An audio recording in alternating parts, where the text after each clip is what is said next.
morning, dear students. Myself, Deepa Sharma. I am your English teacher for class 3rd. In the previous video, we did completed chapter 12. I wish I were word meaning. So, I will start choose the correct option. तो let's start. इसमें बेटा 4 option दिए हुए हैं, आपको जो सही है उस पर टिक का निशान लगाना है. तो फर्स्ट है the child goes to school at. The child goes to school eight.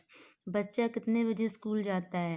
ए है 7:45 AM, बी है 10 AM, सी है 10:15 AM. कितने बजे जाता है बेटा स्कूल बच्चा? 10 AM. तो इसका आंसर क्या होगा? बी. सेकंड है the man who sells the crystal bangles in the poem is a. इस पोएम में कौन व्यक्ति है जो कांच की चूड़ियाँ बेच रहा है? फर्स्ट है वेंडर, सेकंड है होकर और थर्ड है ग्रोसर. तो बेटा इस पोएम में कांच की चूड़ियाँ कौन बेच रहा है? वेंडर. वेंडर मीन्स विक्रेता, नहीं होकर फेरी वाला, HAWKER होकर. होकर बेच रहा है इस पोएम में कांच की चूड़ियाँ. थर्ड है at 4 o'clock the child returns from the. बच्चा 4 बजे कहाँ से वापस आता है? A market, B garden, C school. कहाँ से आता है बेटा वापस वो? स्कूल से. तो करेक्ट ऑप्शन क्या होगा? C school. फोर्थ है the child does not want anyone to stop him from. बच्चा क्या नहीं चाहता कि उसे कोई रोके? First A digging, B crying, C running. क्या नहीं चाहता बेटा वो? खुदाई. डिगिंग मीन्स खुदाई. A option, A is correct. Second part है match the words given in column A with the words with given in column B. बेटा यहाँ पे कॉलम दिए हुए ए और बी, इस पे हम सही करेंगे. तो ए कॉलम का निशान कहाँ पर आएगा? तो फर्स्ट है सोइल्स, SOILS सोइल्स. सोइल्स का क्या होगा? Makes dirty, MAKES makes dirty, DIRTY dirty. Second है लोनली, अकेला, LONELY लोनली. लोनली का क्या होगा? To be alone, TOOBEB alone, ALONE alone. Third है स्पेड, SPADE स्पेड. स्पेड का क्या होगा? Instruments used for digging. जो यंत्र खुदाई के लिए यूज होता है उसको हम कहते हैं स्पेड. फोर्थ है होकर, HAWKER होकर. होकर मीन्स फेरी वाला. तो one who sells things in a street, जो गलियों में सामान बेचता है उसको हम कहते हैं होकर. फिफ्थ है crystal, CRYSTAL crystal. Crystal means transparent, जो कांच का सामान होता है, जो शीशे का बना होता है उसको हम कहते हैं transparent. So dear students, repeat again, choose the correct option. First है the child goes to school at 10 AM. Second है the man who sells the crystal bangles in the poem is A, B hawker. Third है at 4 o'clock the child returns from the school, C option. Fourth है the child does not want anyone to stop him from digging, A option. B part है match the words given in column A with the words given in column B. First है soils, soils का होगा makes dirty. Second है lonely, lonely का होगा to be alone. Third है spade, spade का होगा instrument used for digging. Fourth है होकर, फोर्थ है होकर, होकर का one who sells thing in a street. Fifth है crystal, transparent. So dear students, write down in your fair notebook. Writing should be neat and clean. So dear students, thank you. Have a nice day. Good morning student, welcome to our YouTube online classes. Let we start subject is SST for class 3rd. Today we start question answer lesson 8. First question है, question first है EXPLAI in explain the discovery, DISCOVERY discovery of fire, FIRE fire, discovery of fire, आग की खोज को explain करना है. इसमें question पूछा गया है, एक्सप्लेन करो कि आग की खोज कैसे की. आंसर है early man learn, EARLY early, MAN man, LEARNT learn, TO2 MAKE make, FIRE fire, BY by, rubbing RUBBING rubbing, 2 TWO2 stones, stones, stones, together, together, together. Early man ने सीखा मतलब आग की खोज दो पत्थरों के द्वारा इकट्ठा करके उनको रबिंग करके की. नेक्स्ट क्वेश्चन है question 2. in WHAT what in what ways WAYS ways was WAS was fire FIRE fire useful USEFUL useful TO2 early EARLY early humans HUMANS humans. Early humans ने कैसे फायर को मतलब कैसे use किया, कैसे उनके लिए यूज़फुल हुई वो. आंसर है EARLY early, man MAN man, used USED used, TO2 LIGHT light, UP up, DARK dark, caves CAVES आदि मानव ने मतलब इनका यूज़ किया अंधेरी गुफाओं में रोशनी की मतलब जो गुफाएं जो अंधेरी थी उनमें रोशनी गुफा में रोशनी करने के लिए आग का यूज़ किया. So thank you student. I hope you understand. You also learn and write question answer in your fair notebook. Thank you. Good morning students. मैं मुकेश मैडम, आपकी हिंदी अध्यापिका MLP इंटरनेशनल स्कूल राजपुरा से. बच्चों कक्षा तीसरी में आज मैं कराने वाली हूँ पाठ 10 अव्यय. तो बच्चों इस पाठ में हम अव्यय का पहला भेद क्रिया विशेषण कर चुके थे और क्रिया विशेषण के भेदों को भी हम कर चुके थे. अभी आज शुरू करेंगे हम अव्यय का दूसरा भेद, विस्मयादि बोधक. विस्मयादि बोधक क्या होता है? हर्ष, शोक, आश्चर्य, करुणा, घृणा आदि भावों को प्रकट करने वाले शब्द विस्मयादि बोधक शब्द कहलाते हैं. हर्ष, शोक, आश्चर्य, करुणा और घृणा आदि भावों को प्रकट करने वाले शब्द क्या कहलाते हैं? विस्मयादि बोधक शब्द. कुछ विस्मयादि बोधक शब्दों के बारे में पढ़ते हैं हम. सबसे पहले आश्चर्य प्रकट करने वाला शब्द. आश्चर्य प्रकट करने वाले शब्दों में कौन सा शब्द इस्तेमाल करते हैं? अरे कितना ऊंचा पहाड़ है यह. तो इसमें क्या है? ये अरे जो शब्द है ये आश्चर्य प्रकट करने के लिए प्रयोग किए जाने वाला विस्मयादि बोधक शब्द है. इसके बाद है प्रसन्नता प्रकट करने वाला शब्द. जब हम प्रसन्नता प्रकट करते हैं तब हम कौन सा शब्द इस्तेमाल करते हैं? वाह, इसी तरह उन्नति करते रहो. तो ये वाह शब्द है, ये प्रसन्नता प्रकट करने के लिए प्रयोग किए जाने वाला विस्मयादि बोधक शब्द है. अगर हमें कष्ट या दुख होता है तो उसको प्रकट करने के लिए हम कौन सा शब्द इस्तेमाल करते हैं? हाय, मैं बर्बाद हो गया. तो हाय शब्द कष्ट या दुख प्रकट करने के लिए प्रयोग होने वाला विस्मयादि बोधक शब्द है. इसी तरह से घृणा, अगर हमें किसी चीज़ पर से घृणा आती है तो उसको प्रकट करने वाला शब्द कौन सा होता है? छी, कितना गंदा कपड़ा है. थू, कितना कड़वा स्वाद है. तो यहाँ पर छी और थू ये घृणा यानी नफरत प्रकट करने वाले विस्मयादि बोधक शब्द है. तो बच्चों समझ में आया आपके विस्मयादि बोधक शब्द क्या होते हैं? वे शब्द जो हर्ष, शोक, आश्चर्य, करुणा और घृणा आदि के भावों को प्रकट करते हैं. आगे है विस्मयादि बोधक शब्दों के बाद विस्मय सूचक चिन्ह लगाते हैं. जैसे आश्चर्य में अरे, ओह, पीछे ये जो चिन्ह लगा हुआ है इसको क्या कहते हैं हम? विस्मय सूचक चिन्ह.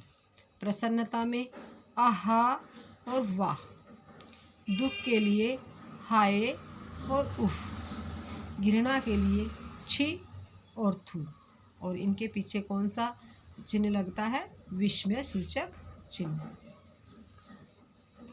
नोट: यदि आप वाक्य में विस्मयादि बोधक शब्द का प्रयोग कर रहे हैं तो विस्मयादि बोधक शब्द के बाद अल्प विराम लगाकर विस्मयादि बोधक चिन्ह को वाक्य के अंत में भी लगा सकते हैं.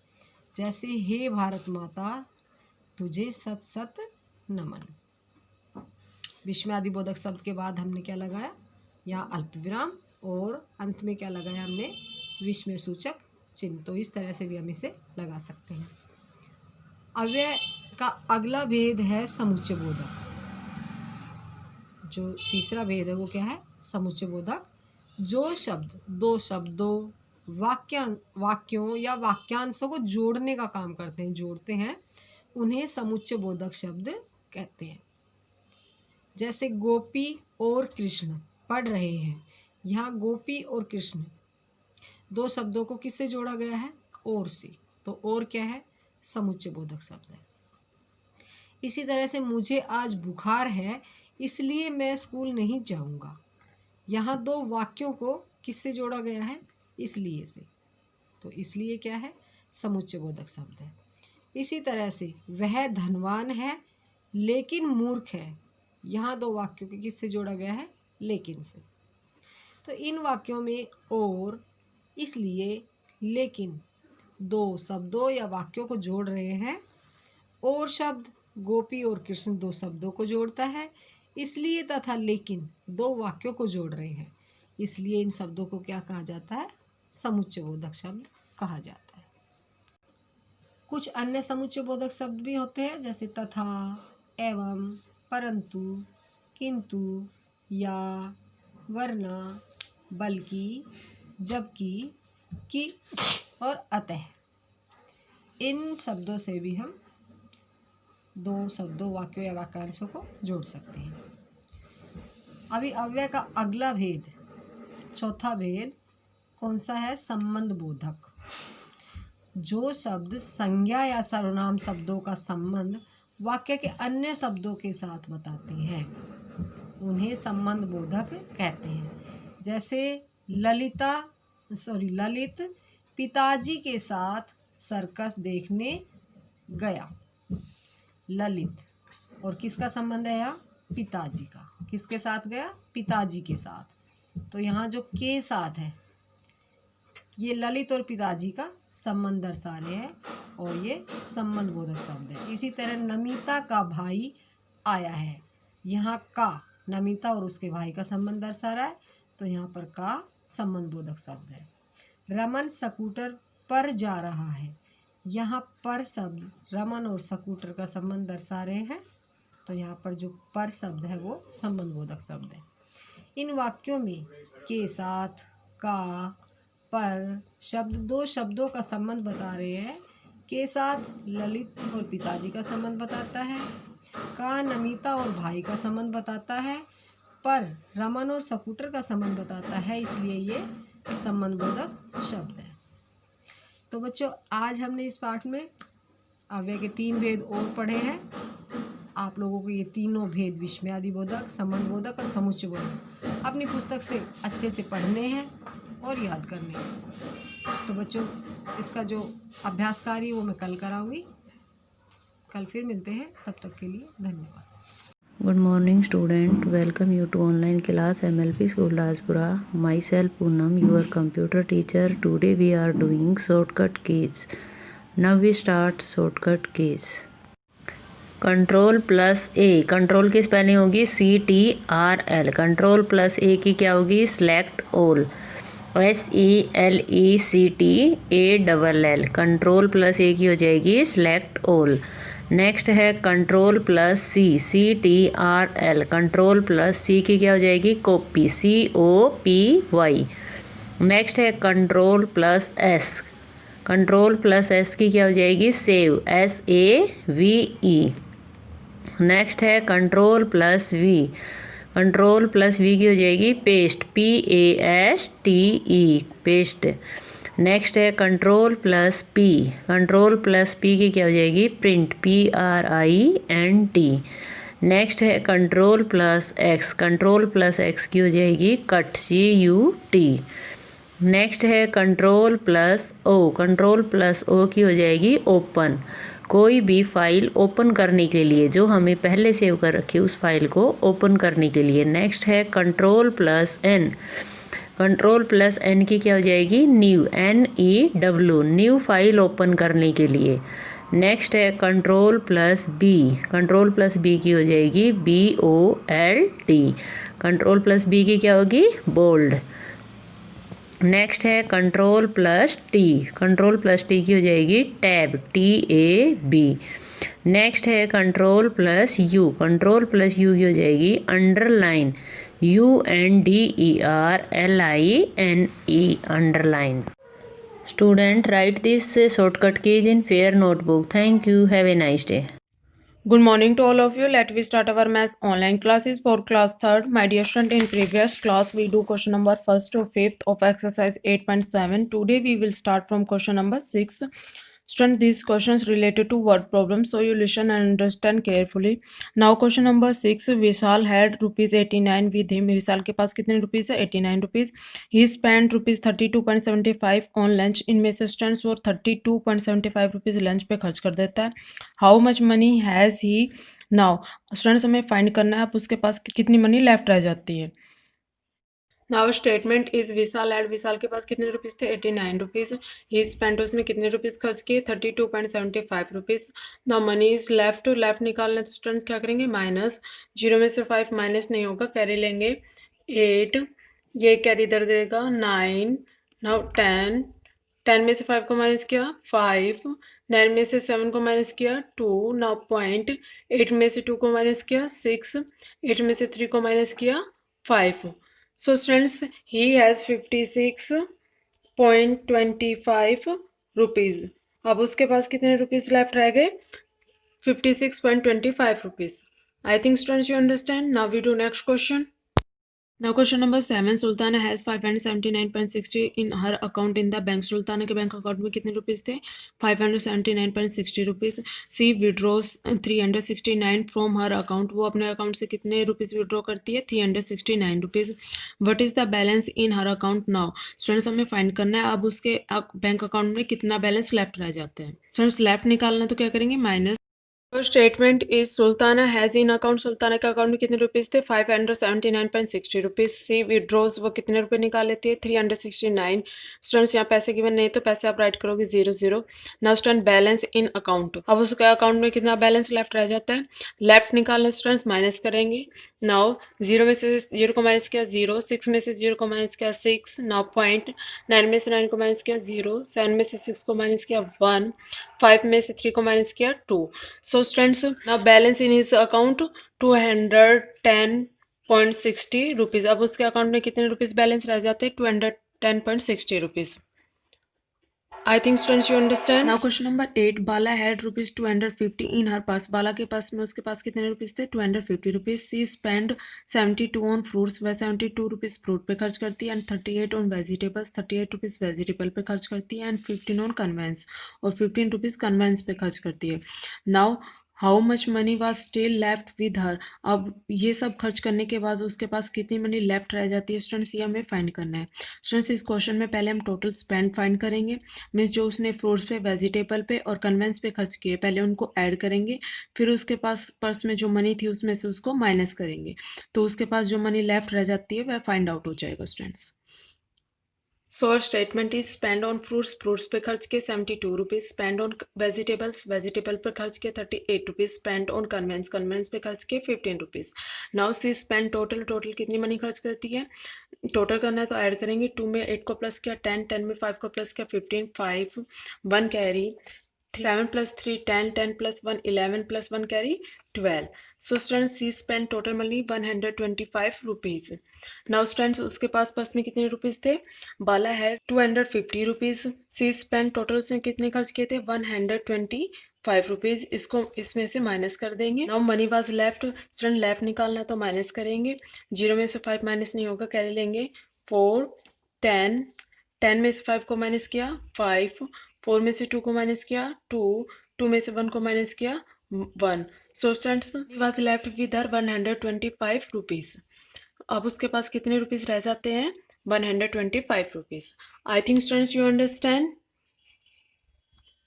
Now we do next question. Question number 9. A packet of strawberry costs 78.50 rupees. Student strawberry के एक पैकेट की कॉस्ट गिवन है 78.50 rupees. What is the cost of 8 such packets? Student same इसी तरह के 8 पैकेट्स की कॉस्ट हमें फाइंड करनी है. Now statement is cost of 1 packet. 1 packet की कॉस्ट क्या? 78.50 rupees. Now cost of 8 packets. 8 packets की कॉस्ट क्या होगी स्टूडेंट्स? 1 पैकेट की कॉस्ट को 8 से मल्टीप्लाई कर देंगे. 1 पैकेट का हमें गिवन है 8 का निकालना है. मीन्स कम का हमें गिवन है, ज़्यादा का निकालना तो क्या करेंगे? Multiply. Now we multiply multiply 8 0 0, 8 5 are 40, 0 4 carry, 8 8 are 64 plus 4 carry 68, 6 carry, 8 7 are 56 plus 6 carry 62। now student question में 2 डिजिट्स के बाद पॉइंट पुट कर रखा है, तो आंसर में भी हम राइट साइड से 2 डिजिट के बाद पॉइंट पुट करेंगे 1 and 2। Now point. So students the cost of 8 packets is 628 rupees. 8 packets की कॉस्ट क्या होगी student? 628 rupees. I think you understand. Now we do next question. Now question number 10, Saurabh brought 9 ice creams at 25.90 each। Students Saurabh ने 9 ice creams खरीदी है, प्रत्येक ice cream की cost है 25.90 rupees. Now how much money he had to pay. अब उसने total कितनी money पे की ये हमें फाइंड करना है students. Now statement is cost of 1 ice cream. 1 ice cream की कॉस्ट है 25.90 rupees. Cost of 9 ice cream. 9 ice cream की कॉस्ट क्या होगी? 1 आइसक्रीम की कॉस्ट से 9 को मल्टीप्लाई कर देंगे। 1 आइसक्रीम की कॉस्ट हमें गिवन है स्टूडेंट्स, 9 की हमें फाइंड करनी है। मीन्स कम का हमें गिवन है, ज़्यादा का निकालना है तो क्या करेंगे? मल्टीप्लाई। नाउ वी मल्टीप्लाई 9 0 0, 9 9 जा 81, 1 8 कैरी, 9 5 जा 45 प्लस 8 53, 3 5 कैरी, 9 2 जा 18 प्लस 5 23। नाउ स्टूडेंट्स क्वेश्चन में 2 डिजिट्स के बाद पॉइंट पुट कर रखा है, आंसर में भी हम राइट साइड से 2 डिजिट के बाद पॉइंट पुट कर देंगे। So students he had to pay 233.10 rupees. 9 ice cream के लिए टोटल वो कितने रुपीज़ पे करेगा? 233.10 rupees. I think students you understand. So you can easily do question number 6 to 10 in your fair notebook with neat and clean handwriting. Thank you students. Have a nice day.